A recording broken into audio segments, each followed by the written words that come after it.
Be fair to the world. Heaven Letter number 5218. March 9, 2015. Nothing is important, and everything is important. To the human mind, however, some matters are more important than others. Death seems singularly important to you, and yet there is no death. I know this for a fact. Even a tiny thing is important to someone somewhere.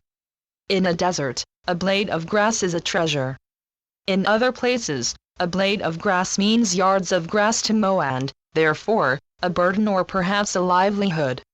This goes to prove that everything in the world is relative. To many or most of my children, the idea of the world's not being as you see it, is hard to swallow, for in so many ways you think the world is fixed and inviolate. You and the world are changing every moment, often back and forth, going here, going there, and not certain at all. Nevertheless, you think you know what is truth and what is good and what is bad, and so you judge every day. Judging seems to be normal for you. You may agree that it is better to judge not, yet you judge left and right. You are certainly judging yourself and others. Sometimes you condemn. Sometimes you applaud, yet always you are trying to sift the world into good and bad, favorable or unfavorable.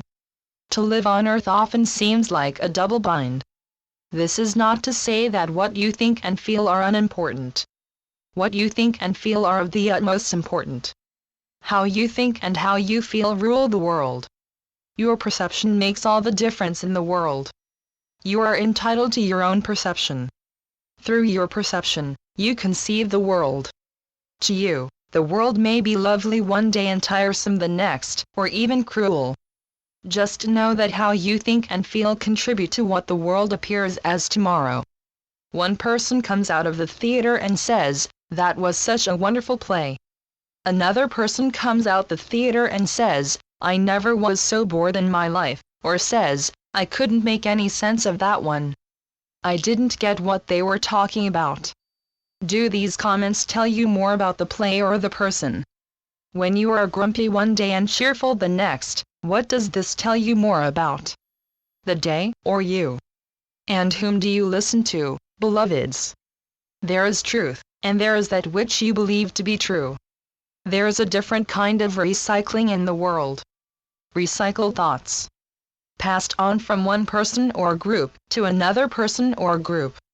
The world changes before your very eyes. You may not see this because you don't see what is in front of you, but what you have been told to see and believe in or try to believe in. It is true that you do not see what is right in front of you, and you hold on to your idea about what must be in front of you. You are not in bondage to the world unless you say so. Come from a place of understanding. Offer the world possibilities. Give it an opportunity to be as you would like it to be. It seems to me that you keep the world in bondage to you. The world is yours. You inherited it from me, yet you may listen more to what the neighbor down the street tells you or the headlines in the paper tell you about life, or even what you heard about life 50 years before than what I say to you. Have some courtesy for the world and how you speak of it. The world is what you say it is. The world is as you see it. You may think the world is unfair to you. Now I ask you to be fair to the world, will you kindly? Channeled by Gloria Wendroff. heavenletters.org